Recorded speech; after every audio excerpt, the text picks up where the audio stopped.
박현경 기자의 인사이드 아메리카. 네, 이거 캘리포니아주에서는 공공장소에서도 구역을 정해서 술을 좀 마실 수 있도록 허용하자라는 법안이 상정이 됐습니다. 벌써부터 찬반 논란이 굉장히 뜨거운데요. 또 테크 기업들이 새해 들어서도 연이은 구조 조정을 단행하고 있는 가운데 일자리를 잃은 MZ세대 직장인들이 자신이 해고당하는 장면을 틱톡 등 소셜미디어에 올리면서 공유를 하고 있어 눈길을 끌고 있습니다. 자, 박현경 기자. 네, 안녕하십니까. 캘리포니아주에서 상정된 한 법안이 주목이 됩니다. 이 공공장소에서 술을 좀 마시도록 허용하자, 이런 법안인데요. 네, 그렇습니다. 평소 좋아하는 바나 식당에 가서 맥주 한 잔을 사갖고 밖으로 나와서 친구들과 거리에서 술을 마시는 것. 뉴올리언스의 버번 스트리트 또는 멤피스의 빌 스트리트에서나 가능하고요. 이곳 캘리포니아주에서는 상상으로만 가능한데요. 어쩌면 그 상상이 현실이 될 수도 있겠습니다. 관련 법안이 상정된 데 따른 겁니다. 네. 바로 SB 969 법안입니다.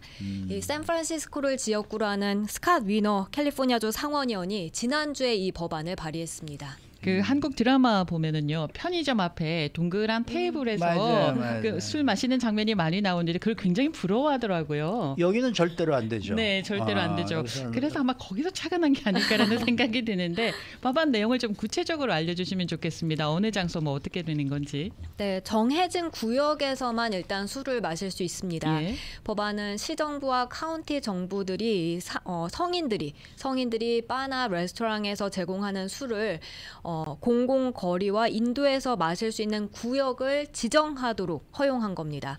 그 구역은 이른바 엔터테인먼트 존입니다. 그러니까 엔터테인먼트 존으로 정해진 곳에선 공공 장소에서도 술을 마실 수 있고 엔터테인먼트 존이 아니라면 술을 계속해서 마실 수 없는 겁니다. 그러니까 마켓이나 리코스토어 같은 데서 술을 사서 마시는 게 아니라 식당이나 이런 데에서 바나 이런 데에서 술을 사서 잔을 들고 나와서 마시게 만든다는 얘기네요. 그렇습니다. 네. 그러면 이걸 엔터테인먼트 존이라고 부르는데 이 아무 때나 자유롭게 술을 마실 수가 있는 거예요? 아닙니다. 왜 식당이나 바에서도 사실 술을 판매할 수 있는 시간이 정해져 있잖아요. 그렇죠. 마찬가지로 SB 969 법안이 확정돼 시행된다 하더라도 로컬 정부가 지정한 그 엔터테인먼트 존 안에서도 다른 어떤 비즈니스들과 마찬가지로 특정 날짜, 특정 시간이 정해지게 됩니다. 즉 원한다고 아무 때나 자유롭게 술을 마실 수 있는 건 아닌 거죠. 그리고 공공장소에서 술에 만취해 있는 것도 캘리포니아 주법에 따라서 계속해서 범죄로 규정됩니다. 아하. 그리고 바와 레스토랑에서 새벽 2시부터 새벽 6시 사이에 술 판매가 허용되지 않는 그 캘리포니아 주법 계속해서 적용됩니다. 네. 이 법안을 스캇 위너 주 상원의원이 발의를 했다고 하는데 발의한 배경은 뭔가요? 지역 경제 활성화를 위한 것이라고 밝히고 있습니다. 스캇 위너 상원의원은 경제 회복이 이번 법안의 목표라고 밝혔습니다. 이 법안이 통과돼 시행된다면 코로나19 팬데믹 이후 완전하게 회복하지 못하고 어려움 겪는 다운타운 거리에 좀 활기를 불어넣을 수 있지 않을까 이렇게 기대하고 있습니다. 여전히 상당수 비즈니스들이 어려움을 겪는데 보통 사람들은 야외에 나가 있고 싶어 하고 또 커뮤니티와 함께 모여 있고 싶어 하기 때문에 매우 까다로운 이 캘리포니아주 그 주류 규정을 때때로는 좀 느슨하게 유연하게 할 필요가 있다고 밝혔습니다. 위너 의원은 또 이 법안은 각 도시들이 공적인 공간에 무엇이 적합한지 알아서 스스로 결정할 수 있는 그런 능력을 부여하는 것이라고 전했고요. 이어 각 도시들이 다운타운이든 타운 스퀘어든 아니면 특정 거리 블럭이든지 간에 바와 식당이 그 음식과 술을 거리에까지 판매할 수 있도록 엔터테인먼트 존을 구성하게 되는 것이라고 설명했습니다. 그럼으로써 주민들이 친구들, 이웃들과 다 같이 즐길 수 있도록 허용해야 한다고 강조했습니다. 두 분은 찬성하십니까? 어느 정도 규정이 있으면 이것도 괜찮겠다라는 생각이 들기는 하는데요. 이 미국의 문화 그리고 미국 사람들의 정서에 대해서 좀 제가 못 믿는 게 있어요.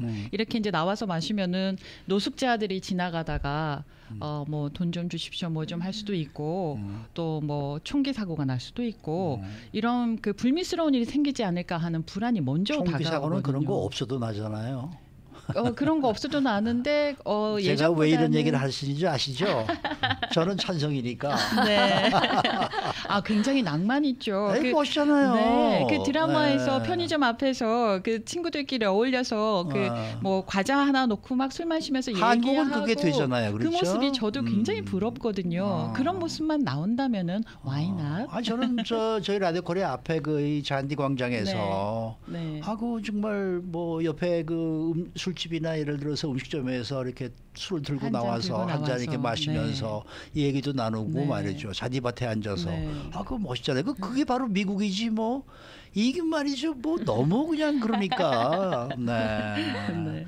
아니 근데 캘리포니아주 도시들의 이 다운타운이 팬데믹 이후에 얼마나 지금 상황이 안 좋은 거예요? 회복이 안 되고. 그 토론토 대학 조사를 보면요. 네. 캘리포니아주 많은 다운타운에서의 트래픽 예전만 못합니다. 2019년과 비교해서 지금 60에서 90% 사해 수준을 나타내고 있습니다. 즉 이전만큼 이제 유동 인구가 그렇게 많지 않다는 뜻이 되겠는데요. 예. 좀 더 구체적으로 LA 다운타운을 보면 아직 83% 수준이고요. 샌프란시스코는 LA보다도 훨씬 적은 67%에 그치고 있습니다. 또 세크라멘토의 경우 66%에 불과합니다. 네, 맞아요. 이 샌프란시스코 보니까 진짜 다운타운에 사람이 없더라고요. 네. 그러면 이번 법안을 공식적으로 지지하는 다른 도시들도 있어요? 일단 두 군데가 네. 나타났는데요. 샌프란시스코와 산호세입니다. 네. 아하. 런던 브리드 샌프란시스코 시장은 이 법안이 다운타운을 좀 더 활성화시키는 데 도움이 되고 지역 경제 살리고 또 스몰 비즈니스에까지 도움이 되지 않을까 기대했습니다. 엔터테인먼트 존이야말로 한층 강력한 경제 회복을 이루는데 창의적이고 유연한 도구라면서 꼭 필요하다는 입장 나타내고 있습니다. 그리고 맷 마한 이 사노세 시장 역시 법안을 지지했는데요. 이 법안이 안전하게 시행된다면 로컬 비즈니스들이 뭐 블락 파티라든가 와인 워크 또 기타 행사를 통해서 우리를 다 하나로 모으고 다운타운의 활기찬 미래를 이끄는데 도움을 줄 것이라고 기대감을 나타냈습니다. 네. 한편 이곳 LA 캐런베스 LA 시장은 아직까지는 이 법안에 대해서 입장을 밝히진 않고 있습니다. 반면에 이 법안을 벌써 우려하면서 반대하는 사람들도 있다면서요. 네, 캘리포니아주 주류 규정 연합 또 캘리포니아 카운슬 온 알코올 프로블럼 등에선 반대의 목소리 내고 있습니다.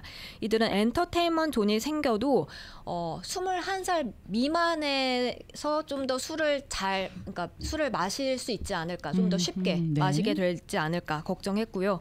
뿐만 아니라 지역 사회 혼란을 야기할 수 있다면서 우려를 나타냈습니다. 네. 그러면은 법안이 통과될 가능성은 어느 정도나 될까요? 사실 위너 의원이 이런 아이디어를 낸 게 이번이 처음은 아닙니다. 네. 2021년 그리고 2023년 작년에도 비슷한 법안을 발의했었는데요. 두 차례 모두 상원에서는 만장일치로 통과가 됐었습니다. 그런데 하원의 세출위원회에서 가로막히고 말았습니다.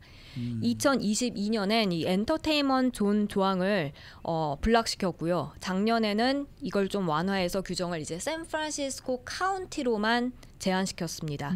그리고 올해는 지난 25일 지난주 금요일에 발의돼서 아직까지 위원회 쪽에 회부가 되진 않았고요. 그런데 만약에 이번에 상하원 모두 다 통과하고 주지사 서명까지 받게 된다면 그렇게 시행에 들어가게 된다면 당장 내년 1월 1일부터 발효될 예정입니다. 상원을 모두 통과한다고 하더라도 주지사가 서명을 할지는 모르겠네요. 네, 그것도 불투명합니다. 그 주지사도 좀 빡빡하잖아요. 저는 치안 강화부터 먼저 해 주십시오라고 요청하고 싶습니다. 치안이 강화가 되면은 뭐 얼마나 낭만적으로 이런 거를 활용할 수 있겠습니까? 네. LA 다운타운은 조금 아유, 샌프란시스코 다운타운하고는 좀 성격이 틀리죠. 그러죠, 다르죠. 그러니까 네. 이게 어떻게 보면은 도시별로 좀 뭔가가 차별이 좀 있어야겠다라는 생각은 좀 드네요. 네. 여기도 뭐 LA 다운타운보다는 산타모니카 다운타운 같은 경우에는 가능하겠다라는 생각이 들기도 하고. 네. 지금 미국에서 이 공공장소에서 음주를 허용하는 도시가 어디 있습니까? 앞서 언급한 뉴올리언스, 멤피스에 더해서 라스베가스, 그리고 조지아주의 서베너라는 도시까지 있습니다. 사반나라고들 얘기하는 서베나. 네네. 이 뉴올리언스 가보면 참 멋있는데. 그럼요. 프렌치 쿼터에서 말이죠. 네, 그 정도는 돼야죠. 그런 낭만이 없어요, 이 LA는. 네. 자, 다음 소식입니다. 테크 기업들이 새해 들어서 연이은 구조조정을 단행하고 있는데요. 일자리를 잃은 몇몇 직장인들이 자신이 해고당하는 장면을 틱톡 같은 그 소셜 미디어에 올리고 있다고 뉴욕타임스가 보도를 했더라고요. 어떤 내용입니까? 네, 뉴욕타임스 기사 제목이 예. Watch me lose my job on TikTok입니다. 네. 틱톡에서 해고당하는 장면 요즘 어렵지 않게 찾아볼 수 있습니다. 예. 예를 들어 LA 한 빅테크 기업에서 최근 해고당했다는 마케팅 전문가 올해 30살의 폴라 쉐이드도 그중 하나인데요. 이달에 틱톡에 올린 그 해고 영상은 몇 시간 만에 수십만 조회수를 올리고 또 댓글도 수천 개가 달리며 화제가 됐습니다. 네. 그런가 하면 작년 4월에도 유타주 한 회사를 다니다 해고당한 존이라는 사람은 당초 해고 장면을 가족들에게만 보여주려고 촬영을 했는데 근데 자신을 해고한 그 회사가 남은 직원들한테 추가 보너스를 지급한 사실을 알고 그걸 틱톡에 공개했다고 합니다. 네. 그 영상은 140만 조회수 기록했고 또 그를 응원하는 댓글도 여러 개가 달렸습니다. 자기는 해고를 당했는데 해고당하지 않은 직원들에게는 보너스가 지급됐다는 거예요. 그 회사도 참 못됐다. 네. 아이고. 아니 그렇게 해고당하는 것을 당당히 이렇게 소셜 미디어에 올리는 건 그거 왜 그럴까요? 그게 MZ 세대들의 특징이라고 뉴욕타임스는 봤는데요. 어허. 이 트렌드 중심에는 실패나 부정적 경험까지 다 포함해서 일상의 그런 소소한 것들까지 소셜 미디어에 공유하는 게 익숙한 MZ 세대가 자리 잡고 있다고 전했습니다. 이들은 해고 영상뿐만이 아니라 링크드인, X 등의 이제 공개 구직글도 함께 올리고요. 과거에는 좀 숨기고 싶어했던 그런 사적인 부분까지 부끄러워하지 않고 공개를 한다는 겁니다. 네. 그리고 일자리 잃은 몇몇 직장인들은 이렇게 해고 경험을 공유하는 게 그 과정에서 얻은 상처를 좀 극복하는 데 도움이 된다고 말하고 있습니다. 그리고요, 이게 다시 일할 수 있는 기회가 제공된다고 하는데 그건 또 어떤 내용입니까? 네, 새로운 일자리를 얻는 기회가 된다는 건데요. 네. 화제가 된 몇몇 해고 영상들은 새 일자리 기회까지 얻어졌습니다. 예. 유타주 한 회사에서 프로젝트 매니저로 일했던 시몬 밀러는 해고 통보 받은 날 이제 일하던 모습 찍어서 올린 뒤에 약 30개 일자리 제안을 받았다고 해요. 네, 그렇게 전문가들은 기업들 역시 이제 해고 과정이 전부 다 공개될 수 있다는 점 염두에 두고 주의해야 한다고 말하고 있습니다. 그렇군요. 그러니까 나 잘렸어라고 찍어서 올리지만은 그러면서도 자기가 멋진 사람이고 무슨 일을 하건 잘할 수 있다는 사람인 거를 나타내는 식으로 이걸 또 찍어야 되겠네. 잘 찍어야 되겠네요. 그렇죠. 그래야 보는 사람이 아, 쟤는 그 아깝게 잘린 사람이네. 네. 내가 써볼까 이런 생각이 들지 않겠습니까? 그렇죠. 네. 야, 이거 참 아이디어가 참 좋네요. 살아가기가 이렇게 쉽지가 않네요. 수고 많으셨어요. 고맙습니다. 박현경 기자였습니다.